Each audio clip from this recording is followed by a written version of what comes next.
మర్రి golden diamonds ప్రముఖ hero Shri victory Venkatesh గారి చేతుల మీదుగా ఈ రోజే గొప్ప ప్రారంభోత్సవ మరియు అక్షయ తృతీయ ప్రత్యేక ఆఫర్ గా VA పై ఫ్లాట్ 25% తగ్గింపు. ప్రపంచమంతా ఆసక్తిగా ఎదురుచూసిన అమెరికా ఇరాన్ చర్చలు విఫలమయ్యాయి. ఇరాన్తో చర్చలు విఫలమయ్యాయని అమెరికా ఉపాధ్యక్షుడు JD వాన్స్ ప్రకటించారు. ఇరాన్ ప్రతినిధి బృందం అమెరికా నిబంధనల్ని అంగీకరించకూడదని నిర్ణయించుకుందని తెలిపారు.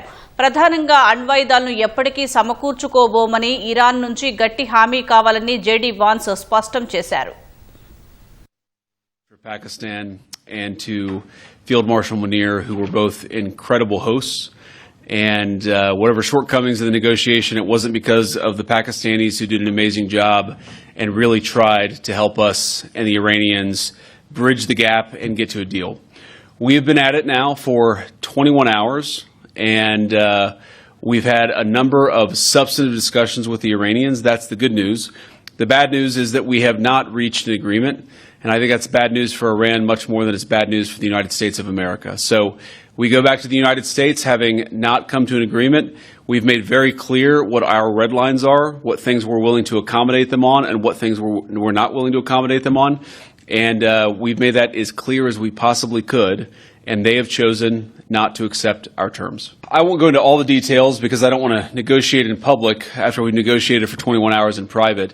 But the simple fact is that we need to see an affirmative commitment that they will not seek a nuclear weapon, and they will not seek the tools that would enable them to quickly achieve a nuclear weapon. That is the core goal of the President of the United States, and that's what we've tried to achieve through these negotiations.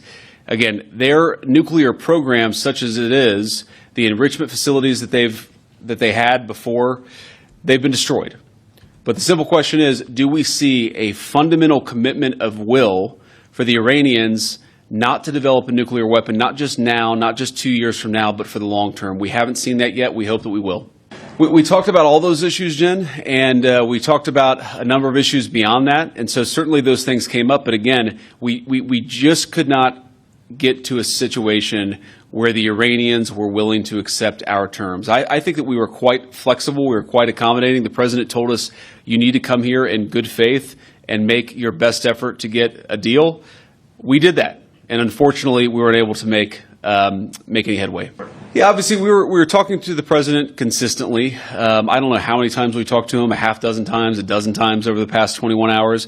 We obviously also talked to Admiral Cooper, to Pete, to Marco, to the entire national security team. We talked to Scott Besson a number of times. So look, we were constantly in communication with the team because we were negotiating in good faith.